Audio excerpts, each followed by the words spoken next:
Welcome to the Cricket Roundup at the Lockdown Cricket Show. Today we will be discussing Pakistan's team selection for the tour of South Africa and Zimbabwe.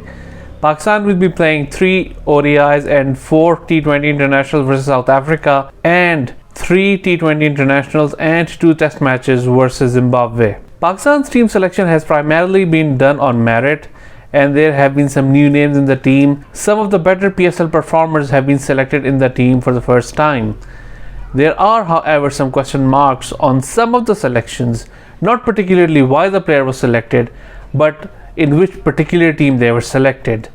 Now, starting off, Abid Ali's selection is a big question mark. Abid Ali is a brilliant batsman who appeared to be on track of being Pakistan's long-term opener. However, his recent form, and by recent form we are talking about the last 12 months, Abid Ali has not been delivering. And him being included on the tour is a bit of a surprise for me. However, given that the opposition is Zimbabwe, he actually will have a better opportunity to get back into form. So the selection committee has stuck with him. That's understandable to a degree. The other player who should have been selected in the opening slot, in my opinion, was Imam ul Haq. Imam ul Haq has a decent enough technique.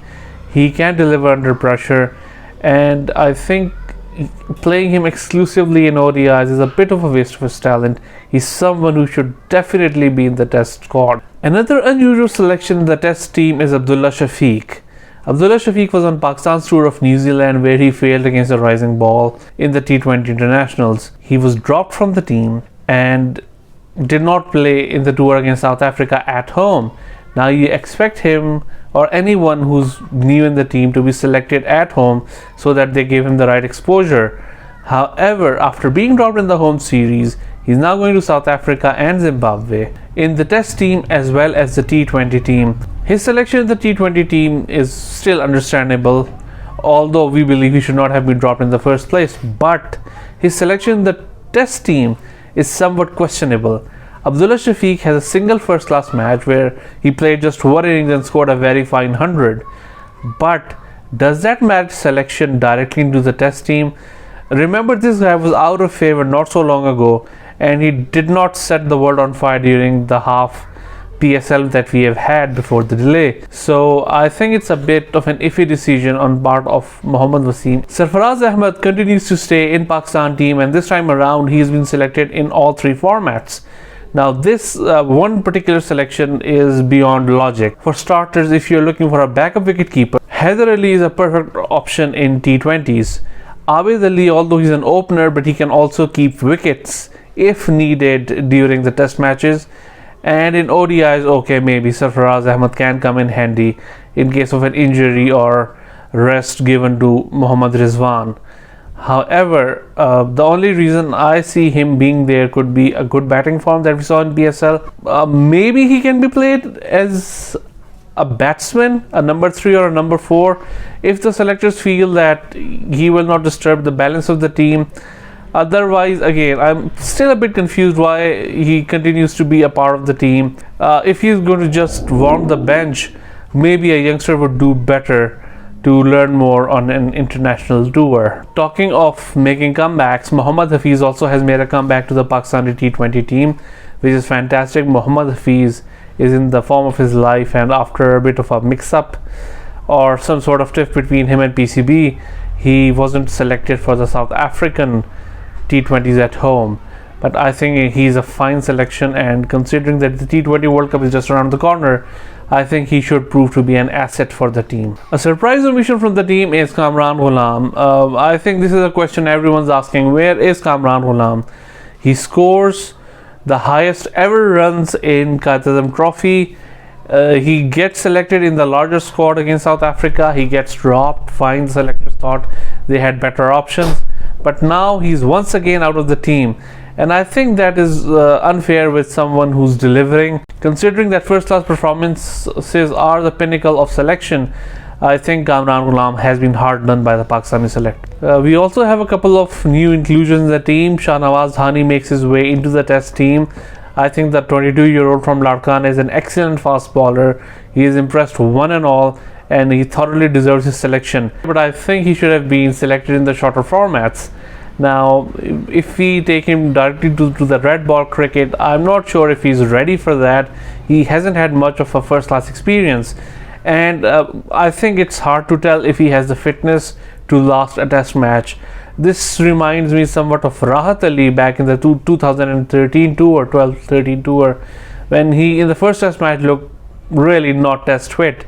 He did deliver, he did pick up wickets, but he seemed to be falling over, and that affected his performance. Zahid Mahmood is another selection which appears to be very inspired. The 32 years old is performing really well in T20s.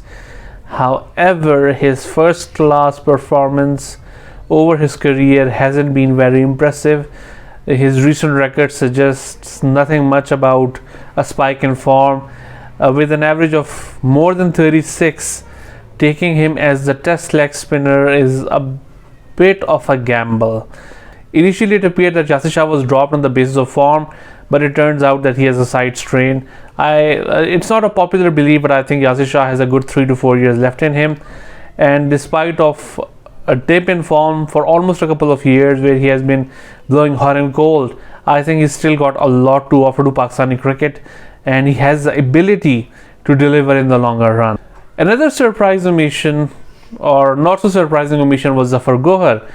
Now, Zafar played a lone test match in New Zealand where he was really put to the sword by the Kiwi batsman. Now, you can't blame him for that because the pitch did not support spin, and it was his debut. He really didn't have the sort of support he needed. He was dropped at home. He's dropped from the South African and Zimbabwean tour, and I think he would just be scratching his head that what was his fault. He did bat really well in both the innings of that particular test match, and I think he's shown that he has the ability. I have nothing against the likes of Zahid Mahmood, Noman Ali or Sajid Khan, but I think Zafar Gohar also delivered an extended run and should have been in the team. Overall, the team selection is good. There are a couple more surprises. We don't have Imad Wasim. Instead, Mohammad Nawaz was preferred. Mohammad Nawaz has been good overall as an all-rounder, especially in PSL. However, his bowling performance hasn't been that good in recent times, and his own captain wasn't gambling on him bowling all the full quota of 4 overs in PSL. So that's a bit of an inspired selection for me. However, Imad Wasim, who was dropped, didn't do much either during PSL. In fact, it looked like he wasn't willing to bat, something that we saw caused the decline of Sarfaraz Ahmed as Pakistan's captain. You really have to lead from the front, and we didn't see that from Imad. Watching the likes of Mohammad Wasim and Arshad Iqbal in the team is also very heartening. These are good fast bowlers.